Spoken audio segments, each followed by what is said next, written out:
I welcome you all in this class. Topic for discussion in this class is infrastructure. We will discuss about the meaning of infrastructure. Then we will discuss about the types of infrastructure, that is economic infrastructure and social infrastructure. And then we will discuss about the role of infrastructure in the social and economic development of an economy. Let us discuss about infrastructure. Infrastructure refers to support system of economic and social development of a country. Infrastructure एक ऐसा support system है जो देश की economic and social development में बहुत सहायक होता है। उसके बिना ये डेवलपमेंट पॉसिबल नहीं है। इंफ्रास्ट्रक्चर को हम दो हिस्सों में डिवाइड करते हैं, economic infrastructure and social infrastructure. Economic infrastructure में बहुत सारे कंपोनेंट आते हैं, जिसमें मेनली हम transportation, communication, power generation, industries, इन सब को हम इसमें शामिल करते हैं। दूसरी तरफ सोशल डेवलपमेंट में education, health care facilities, housing, इन चीज़ों को शामिल किया जाता है। अब अगर इकोनॉमिक इंफ्रास्ट्रक्चर ना हो तो उससे जो हमारी इकोनॉमिक एक्टिविटीज़ होती हैं वो अफेक्ट होती हैं, वो बुरी तरह से प्रभावित होती है। आप इमेजिन कीजिए, अगर हमारे पास ट्रांसपोर्टेशन ना हो, कम्युनिकेशन ना हो या पावर जनरेशन ना हो, तो फिर लाइफ कैसी होगी आप इमेजिन कीजिए। हम इलेक्ट्रिसिटी को घर में यूज़ करते हैं, कितने सारे अप्लाइंसेस को हम यूज़ करते हैं घरों में। अगर इलेक्ट्रिसिटी ना हो तो फिर लाइफ कितना डिफ़िकल्ट हो जाएगी। इसी तरह से अगर ट्रांसपोर्टेशन ना हो तो फिर जो flow of goods and services या ट्रांसपोर्टेशन होता है गुड्स एंड सर्विसेज का फ्रॉम प्रोड्यूसर्स टू कंज्यूमर्स, वो कैसे होगा, या अवेलेबिलिटी ऑफ रॉ मटेरियल कैसे प्रोवाइड कराई जाएगी इंडस्ट्रीज को। ट्रांसपोर्टेशन के बिना बहुत मुश्किल है। आज आप देखते हैं कि विश्व भर में बने हुए सामान को दूसरे देशों में एक्सपोर्ट इंपोर्ट किया जाता है। इसी तरह से देश की जो डोमेस्टिक टेरिटरी है उसके अंदर भी एक स्टेट से दूसरे स्टेट में इस तरह से लॉन्ग डिस्टेंसेस तक जो है उस प्रोडक्ट को सप्लाई किया जाता है। तो अगर हमारे पास मीन्स ऑफ ट्रांसपोर्टेशन सही ना हो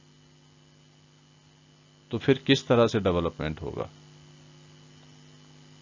इसी तरह से मीन्स ऑफ कम्युनिकेशन है, उसमें बहुत सारी चीज़ें आती हैं। आईसीटी है, अगर ये चीज़ें ना हो then you can imagine the life, what sort of life we will enjoy. एक बहुत ही दयनीय स्थिति में हम लोग होंगे। इसी तरह अगर पेट्रोलियम प्रोडक्ट्स ना हो तो फिर ट्रांसपोर्टेशन कैसे चलेगा, वो भी ज़रूरी है। कैपिटल गुड्स ना हो तो इंडस्ट्रीज कैसे चलेंगी। तो इस तरह से जो इकोनॉमिक इंफ्रास्ट्रक्चर है वो इकोनॉमिक डेवलपमेंट में मदद करता है। और अगर इकोनॉमिक इंफ्रास्ट्रक्चर हमारा सही नहीं है तो फिर हम इकोनॉमिक डेवलपमेंट को स्पीड अप नहीं कर सकते हैं। दूसरा जो टाइप है इंफ्रास्ट्रक्चर का वो है सोशल इंफ्रास्ट्रक्चर। तो सोशल इंफ्रास्ट्रक्चर वो इंफ्रास्ट्रक्चर होता है जिससे सोशल डेवलपमेंट होती है, ह्यूमन रिसोर्सेज डेवलप होते हैं। फॉर एग्जांपल एजुकेशन है। अगर एजुकेशन फैसिलिटीज बढ़ती हैं, number of schools, colleges, universities बढ़ती हैं, नंबर ऑफ वोकेशनल इंस्टीट्यूशंस बढ़ते हैं, नंबर ऑफ प्रोफेशनल इंस्टीट्यूशंस बढ़ते हैं, तो लोग जो हैं वो सेट ऑफ स्किल्स डेवलप करेंगे, वो अपने काम में एक्सपर्ट बनेंगे, स्किल्ड होंगे, एफिशिएंट होंगे, उनकी प्रोडक्टिविटी बढ़ेगी। दूसरी तरफ हेल्थ है। अगर लोग हेल्दी होंगे फिजिकली, मेंटली, इमोशनली, तो वो काम को बेहतर तरीके से कर पाएंगे, वो ज़्यादा एफिशिएंट होंगे, ज़्यादा प्रोडक्टिव साबित होंगे। यू इमेजिन ए पर्सन कि जिसका हेल्थ अच्छा नहीं है, सो आप उसकी प्रोडक्टिविटी के बारे में समझ सकते हो कि वो कितना प्रोडक्टिव साबित होगा। वो कहीं ना कहीं अपनी उस हेल्थ की वजह से परेशान रहेगा और जितना काम वो कर सकता था उसको नहीं कर पाएगा। तो हेल्थ भी एक मेन फैक्टर है। इसी तरह हाउसिंग है। जो हाउसिंग फैसिलिटीज हैं अगर प्रॉपर रहेंगी तो लोग जो है आराम से कंफर्टेबली अपने लाइफ को जी सकते हैं, और अगर हाउसिंग फैसिलिटी सही नहीं है तो फिर उसमें भी लोगों का जो लिविंग स्टैंडर्ड है वो बहुत पुअर हो जाता है। अगर प्लान्ड हाउसिंग होता है तो उसमें कितनी सारी फैसिलिटीज होती हैं, उसमें इंसान अपने आप को बड़े कंफर्टेबल जोन में फील करता है, मतलब वो कंफर्टेबली अपनी लाइफ जीता है। लेकिन you imagine housing without planning, कि जहाँ पे बिना प्लान के हाउस बने हैं। इंडिया में आप बहुत बड़े ऐसा हिस्सा देख सकते हैं जहाँ घर तो बने हैं लेकिन प्रॉपर प्लानिंग नहीं है, तो वहाँ पर कितनी सारी असुविधाओं का सामना करना पड़ता है। तो सोशल इंफ्रास्ट्रक्चर में और भी बहुत सारे कंपोनेंट आते हैं, इसी तरह इकोनॉमिक इंफ्रास्ट्रक्चर में भी बहुत सारे कंपोनेंट आते हैं, लेकिन मेनली हमने यहाँ पे क्या लिया है, इकोनॉमिक इंफ्रास्ट्रक्चर में मेन कंपोनेंट्स हम लेते हैं ट्रांसपोर्टेशन, कम्युनिकेशन, पावर जनरेशन। इसमें बैंकिंग सर्विसेज को भी लिया जा सकता है, इंश्योरेंस सर्विसेज को भी लिया जा सकता है। और सोशल इंफ्रास्ट्रक्चर में हेल्थ, एजुकेशन, हाउसिंग, ये सब चीज़ें बहुत ज़रूरी हैं।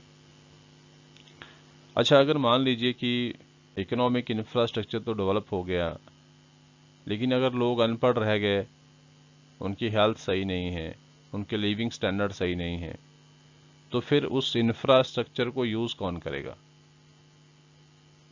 क्योंकि मशीनरी तो तैयार है, फिजिकल एसेट्स भी हमारे पास हैं, इंफ्रास्ट्रक्चर भी तैयार हो गया, लेकिन फिर उसका यूज़ कौन करेगा? उसको प्रोडक्टिव फॉर्म में कौन यूटिलाइज करेगा? इसलिए बहुत ज़रूरी है सोशल इंफ्रास्ट्रक्चर भी। तो economic infrastructure and social infrastructure दोनों एक दूसरे के कम्प्लीमेंट्री हैं। मतलब अगर एक ना हो तो डेवलपमेंट पॉसिबल नहीं है। मान लीजिए इकोनॉमिक इंफ्रास्ट्रक्चर तो है लेकिन सोशल इंफ्रास्ट्रक्चर ही नहीं है, तो फिर उन रिसोर्सेज को यूज़ कौन करेगा? Not possible. इसी तरह मान लीजिए ठीक है, लोग पढ़े लिखे तो हैं, हेल्थ भी अच्छी है, लेकिन अगर इकोनॉमिक इंफ्रास्ट्रक्चर ही ना हो तो फिर डेवलपमेंट कैसे होगी? अगर इंफ्रास्ट्रक्चर अवेलेबल नहीं होगा तो अपनी सेट ऑफ स्किल्स को कहाँ यूज़ करेंगे वो? Not possible. इसलिए दोनों ही ज़रूरी है, चाहे इकोनॉमिक इंफ्रास्ट्रक्चर है चाहे सोशल इंफ्रास्ट्रक्चर है, दोनों ही ज़रूरी है डेवलपमेंट के लिए। दोनों में से कोई एक भी मिसिंग है तो डेवलपमेंट पॉसिबल ही नहीं है।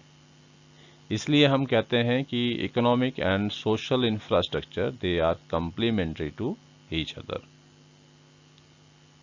सो आपको इंफ्रास्ट्रक्चर के बारे में यही ध्यान रखना है कि इंफ्रास्ट्रक्चर जो है एक तरह का सपोर्ट सिस्टम है जिससे economic and social development possible होता है, और इंफ्रास्ट्रक्चर को हम दो हिस्सों में बांटते हैं, economic infrastructure and social infrastructure.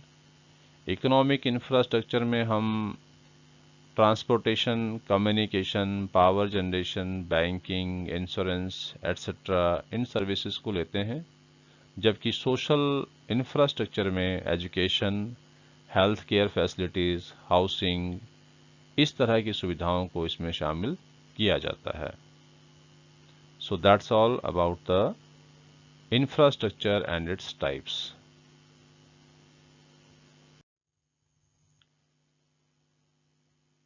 So let us discuss कि इंफ्रास्ट्रक्चर जो है वो डेवलपमेंट को किस तरह से अफेक्ट करता है, किस तरह प्रभावित करता है। सबसे पहला पॉइंट है, इंफ्रास्ट्रक्चर प्रोडक्टिविटी को बढ़ाता है। जैसे अगर हम एग्रीकल्चर सेक्टर की बात करें तो जिन फार्मर्स के पास परमानेंट मीन्स ऑफ इरिगेशन है, जहां सिंचाई की सुविधाएं हैं, वहां पर फार्मर्स को रेनफॉल पर डिपेंड नहीं करना पड़ता।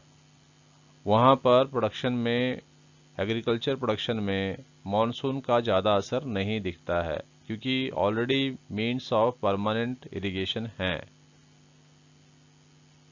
और जहां पर नहीं है वहां पर फार्मर्स को रेनफॉल पर डिपेंड करना पड़ता है, तो उनका जो प्रोडक्शन है एग्रीकल्चर सेक्टर का वो काफ़ी अनसर्टेन रहता है, काफ़ी ज़्यादा गिर जाता है।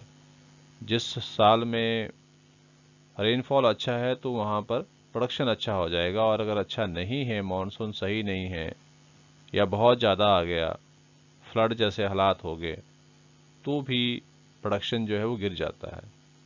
तो परमानेंट मीन्स ऑफ इरिगेशन होना बहुत ज़रूरी है। तो एक तरह से हम इसको इंफ्रास्ट्रक्चर कहते हैं एग्रीकल्चर सेक्टर का। तो प्रोडक्टिविटी बढ़ती है इससे। अगर हम सेकेंडरी सेक्टर की बात करें तो इंडस्ट्रीज़ के लिए जो है वो एनर्जी की बड़ी आवश्यकता है, क्योंकि जितनी भी मशीनें हैं वो बिना एनर्जी के चलती नहीं है। और सोर्स ऑफ एनर्जी में कोल है, पेट्रोलियम है, इलेक्ट्रिसिटी है। अगर ये चीज़ें अवेलेबल होती हैं तो नेचुरली है इंडस्ट्रीज़ में प्रोडक्शन जो है स्पीड अप होगा, ज़्यादा अच्छे से प्रोडक्शन होगा, ज़्यादा अच्छे से इंडस्ट्रियलाइजेशन हो सकता है। और सपोज अगर ये नहीं है तो इसके जो अल्टरनेटिव सोर्सेज हैं फिर हम उस पर डिपेंड करेंगे, जैसे विंड एनर्जी है, सोलर एनर्जी है। लेकिन ये सोर्स ऑफ एनर्जी तो अभी बहुत ज़्यादा अंडर डेवलप्ड है, तो फिर हमारी जो लेवल ऑफ प्रोडक्शन है वो गिर जाएगा। और इसी तरह अगर हम टर्सी सेक्टर की बात करें तो टर्सी सेक्टर में भी अगर इंफ्रास्ट्रक्चर की कमी है तो कैसे ग्रो होगा। जैसे एग्जांपल के लिए हम एक तरह से अगर टूरिज़्म को एग्जांपल ले लें, टूरिज़्म देश में तभी बढ़ेगा अगर हमारे पास जो मीन्स ऑफ ट्रांसपोर्टेशन है वो प्रॉपर हो। अदरवाइज हम कैसे बढ़ा सकते हैं उसको। टूरिस्ट जो है एक जगह से दूसरी जगह पे कैसे जाएंगे, नॉट पॉसिबल। इसी तरह से दूसरा होटल्स की सर्विसेज है, रेस्टोरेंट की सर्विसेज हैं, अगर वो प्रॉपर नहीं होंगी तो भी टूरिज़्म अफेक्ट होगा। तो इस तरह से इंफ्रास्ट्रक्चर का होना बहुत ज़रूरी है, क्योंकि इंफ्रास्ट्रक्चर जो है वो प्रोडक्टिविटी को बढ़ाता है। चाहे कोई सा भी सेक्टर हो, प्राइमरी सेक्टर हो, सेकेंडरी सेक्टर हो, टर्शियरी सेक्टर हो, हर सेक्टर की डेवलपमेंट के लिए उस सेक्टर के हिसाब से जो इंफ्रास्ट्रक्चर की आवश्यकता है उसका डेवलप होना बहुत ही ज़रूरी होता है, ताकि प्रोडक्टिविटी को बढ़ाया जा सके। Next point is infrastructure induces investment. जो इंफ्रास्ट्रक्चर होता है वो इन्वेस्टमेंट को प्रोत्साहित करता है, प्रेरणा बढ़ती है निवेशकों में इन्वेस्टमेंट करने के लिए। जिस देश में मीन्स ऑफ कम्युनिकेशन सही हैं, मीन्स ऑफ ट्रांसपोर्टेशन सही हैं, बैंकिंग की सुविधाएं अच्छी हैं, इंश्योरेंस की फैसिलिटीज़ हैं, और रॉ मटेरियल इजीली अवेलेबल है, पेट्रोलियम प्रोडक्ट्स की अवेलेबिलिटी है, इस तरह की चीज़ें जिस भी देश में ज़्यादा मात्रा में हैं, जहां इंफ्रास्ट्रक्चर अच्छा है, तो वहाँ इकोनॉमिक ग्रोथ बढ़ती ही बढ़ती है, वहाँ पर इन्वेस्टमेंट बढ़ता है। वहाँ उस देश में लोकल जो इन्वेस्टर हैं, डोमेस्टिक इन्वेस्टर हैं, वो भी इन्वेस्टमेंट बढ़ाना चाहते हैं, और साथ ही जो फॉरेन इन्वेस्टर्स हैं उनके लिए भी एक तरह से वो आकर्षक केंद्र बन जाता है निवेश करने का। लोग उस देश में निवेश करना चाहते हैं जहां पर बेटर इंफ्रास्ट्रक्चर फैसिलिटीज मिलती हैं। तो इस तरह से हम कह सकते हैं कि इंफ्रास्ट्रक्चर जो है वो निवेश को मतलब प्रोत्साहित करता है। Next point is infrastructure generates linkages in the production. Linkages in the production का मतलब क्या होता है कि जब एक इंडस्ट्री किसी जगह पे खुलती है तो उसके साथ कई तरह की और इंडस्ट्रीज भी वहां पे स्थापित हो जाती है, क्योंकि उनको इंफ्रास्ट्रक्चर की जो फैसिलिटीज हैं वो मिल जाती है।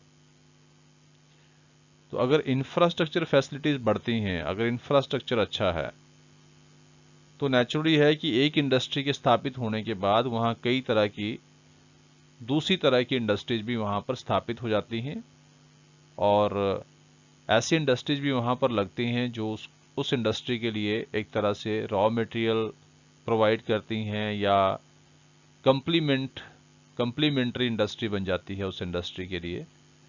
तो इस तरह से इंडस्ट्रियलाइजेशन का जो प्रोसेस है वो भी तेज होता है। मतलब हम ये कह सकते हैं कि इंफ्रास्ट्रक्चर जो है it generates linkages in the production.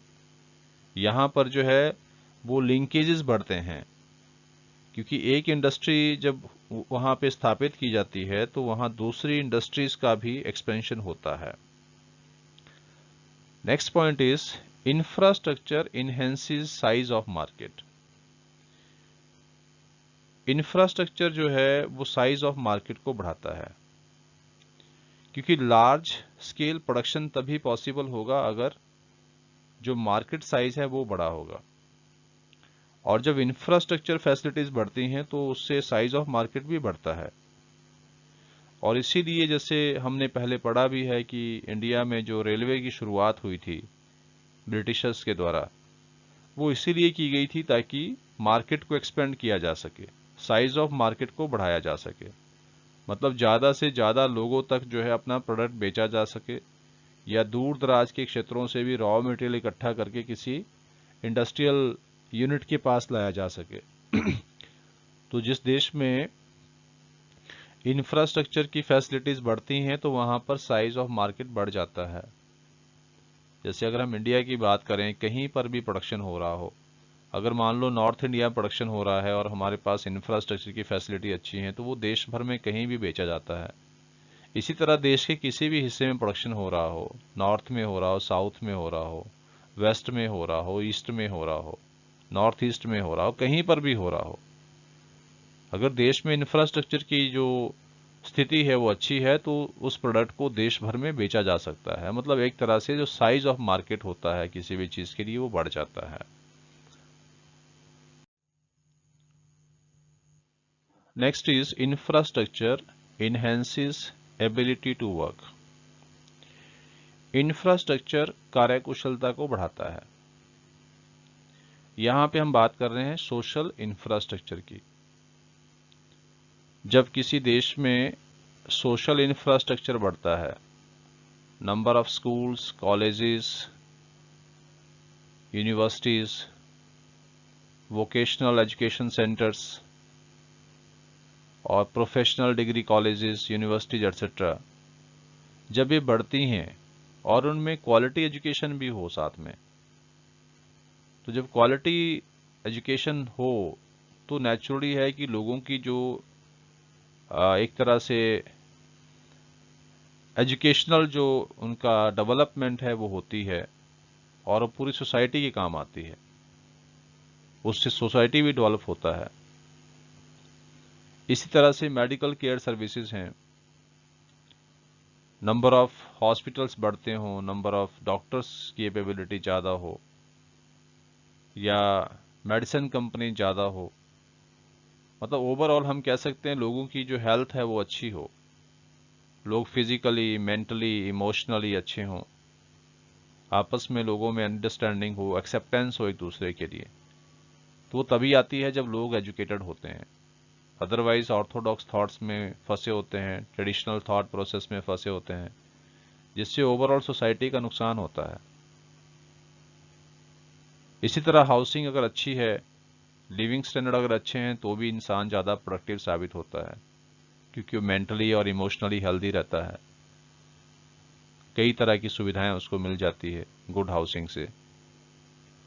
सो इस तरह हम कह सकते हैं कि जो इंफ्रास्ट्रक्चर है, स्पेशली जो आपका सोशल इंफ्रास्ट्रक्चर है, वो कार्यकुशलता को बढ़ाता है, क्योंकि social infrastructure human capital formation को बढ़ाता है, तो अल्टीमेटली उससे एबिलिटी टू वर्क बढ़ती है।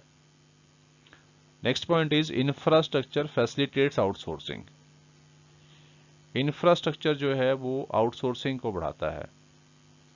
जैसे इंडिया में आप देखते हैं कि बहुत सारे फॉरेन कंट्रीज ने अपने बिजनेस को आउटसोर्स किया है इंडिया में। बहुत सारे कॉल सेंटर्स इंडिया में खुले हैं, स्टडी सेंटर्स हैं, मेडिकल टूरिज्म हो रहा है, तो आउटसोर्सिंग को भी बढ़ावा मिलता है। जब इंफ्रास्ट्रक्चर बढ़ता है तो उससे आउटसोर्सिंग भी बढ़ती है। And next point is infrastructure induces foreign direct investment. तो जिस देश में इंफ्रास्ट्रक्चर की अच्छी फैसिलिटीज होती हैं, वहाँ पर डोमेस्टिक इन्वेस्टमेंट तो बढ़ता ही है, लेकिन साथ में जो फॉरेन इन्वेस्टर्स होते हैं उनके लिए भी एक तरह से ल्यूक्रेटिव डेस्टिनेशन बन जाता है। ज़्यादा से ज़्यादा फॉरेन इन्वेस्टर वहाँ पर आकर इन्वेस्टमेंट करते हैं। जैसे अगर हम बात करें इंडिया की, तो इंडिया में 1991 के बाद जब एलपीजी पॉलिसीज को बनाया गया देश में, उसको इम्प्लीमेंट किया गया, तो उसको इम्प्लीमेंट तो किया गया, लेकिन साथ में जो इंफ्रास्ट्रक्चर फैसिलिटीज़ हैं उसको भी बढ़ाया गया है हमारे देश में। मीन्स ऑफ कम्युनिकेशन बढ़े हैं, मीन्स ऑफ ट्रांसपोर्टेशन बढ़े हैं, पावर जनरेशन बढ़ा है, और भी बहुत सारी सुविधाएं बढ़ी है। सोशल इंफ्रास्ट्रक्चर में बहुत सुधार है, number of schools, colleges, hospitals, इन सब में सुधार है, काफ़ी सारी मात्रा में डेवलप हुआ है। और प्राइवेट सेक्टर को जब से ज़्यादा रोल मिला है तो इन चीज़ों की अवेलेबिलिटी ज़्यादा बढ़ गई है। तो एक तरह से देश भर में जो इंफ्रास्ट्रक्चर है उसमें पहले के मुकाबले काफ़ी सुधार आया है। और जब भी इंफ्रास्ट्रक्चर किसी भी देश में अच्छी स्थिति में होता है तो वहाँ पर फॉरेन जो इन्वेस्टर्स हैं वो इन्वेस्टमेंट करना चाहते हैं। इसी तरह से हमारे देश में भी अब जो फॉरेन डायरेक्ट इन्वेस्टमेंट है वो बढ़ने लगा है, क्योंकि फॉरेन इन्वेस्टर्स जो हैं उनको मालूम है कि इंडिया में अब जो इंफ्रास्ट्रक्चर है उसकी स्थिति पहले से काफ़ी बेहतर है। सो इसलिए हम कह सकते हैं कि जो इंफ्रास्ट्रक्चर है वो एफडीआई को इंड्यूस करता है, उसको बढ़ाता है।